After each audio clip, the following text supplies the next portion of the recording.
Okay, let's start out with the definition of stocks. Welcome everyone to Soups, Stocks, and Sauces class. Although it's soup, stocks, and sauces, we're going to make it stocks, sauces, and then soups. It'd be the way that we go. Wouldn't make any sense to make a soup first, because a soup will consist of a flavorful liquid and generally a thickening agent. So let's learn how to make the flavorful liquid, then we learn how to make the thickening agent, then we'll learn how to make the soup. That's the three-part of the class. A stock, basically a flavorful liquid. And again, if I write it here on the board, you probably want to write it down on your notes because at some point it's going to wind up in a quiz. Stock is basically a flavorful liquid. A good stock is the key to a great sauce, right? What has less flavor than water? Trick question. Nothing. Nothing has less flavor than water. Why do you cook in water? You don't cook in water. You cook in a flavorful liquid, generally a stock, whether we're going to poach something, whether it's flavor for a sauce, whether we use it for braising liquid. We don't want to use water. Water is flavorless. The French call a stock fond, F-O-N-D, fond. And in French, this means base or foundation. So in French culinary, a stock is called fond. And the reason they call it fond, it is the foundation to so many sauces, so many soups. Fond foundation or base. There's several types of stocks that we're going to go over, but they're all made from basically the same ingredients, stock ingredients. First, bones, with the exception of vegetable broth. Obviously no bones in vegetables. Bones, the most important. Some kind of vegetables. This is generally mirepoix. Mirepoix, carrot, onion, celery, right? Seasonings. We'll talk about seasonings and stocks in a minute. Seasonings kept to a basic minimum. You don't want a very heavily seasoned stock because you're not making a stock as a final ingredient. You don't serve stock to someone. You're using the stock to then be used in another preparation. So if you made a stock that was a heavy jalapeno stock, all right, maybe you're going to use that just for making a sauce for burritos, but if you season a stock very heavily, you limit the use that you can make it. So a stock needs to be seasoned generally, mildly, so that we can use it for a chicken soup, and then we can use it for a white sauce, and then we can use it for broccoli cheese sauce, or whatever it may be. So light seasonings on a stock. And lastly, liquid.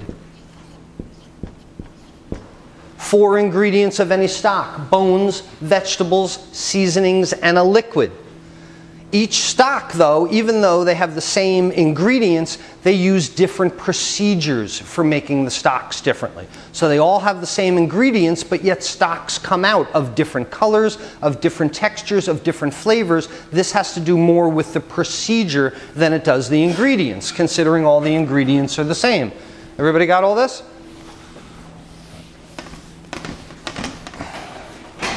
So, different types of stocks that we can make. First, a white stock.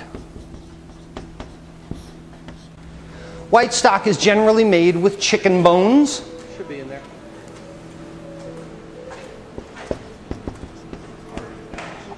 Can be used with beef or veal bones. But a white stock is colorless, should be colorless, or relatively colorless. Relatively colorless. Making a white stock is very simple. We take all the ingredients, add cold water, and simmer. Very simple. White stock, take all the ingredients, put it in a stock pot, cover them with cold water, simmer. The second is a brown stock. Brown stock. Generally, we don't use chicken bones for a brown stock. You can, but it's silly. Brown stock for beef and veal. You could do lamb as well. a brown stock. The difference between a brown stock and a veal stock is all the ingredients are caramelized first. Caramelized. So where in a white stock we take the chicken bones, the beef bones, the lamb bones, whatever it may be, we put them in cold water, we get that simmering, we don't get a lot of color from that because we don't have caramelization of them. They went right in the water. However, if we take the bones and the mirepoix and we put it in the oven and we cook them in the oven until they get nice and brown, this golden brown color, then it goes in the cold liquid and gets simmered, what do you think happens? We get that nice caramel color into the liquid and the stock turns brown. So the important first difference between a white stock and a brown stock is that with a brown stock the ingredients are caramelized first. You caramelize the sugars in the bones, the sugars in the carrots, the sugars in the onions. We turn everything a nice brown color first to get that brown stock. There's a final exam question for you right there. What's the difference between white stock and brown stock? Guarantee it'll be on a final exam, if not a quiz beforehand. So this stock has a rich, dark color, a brown stock. White stock, brown stock.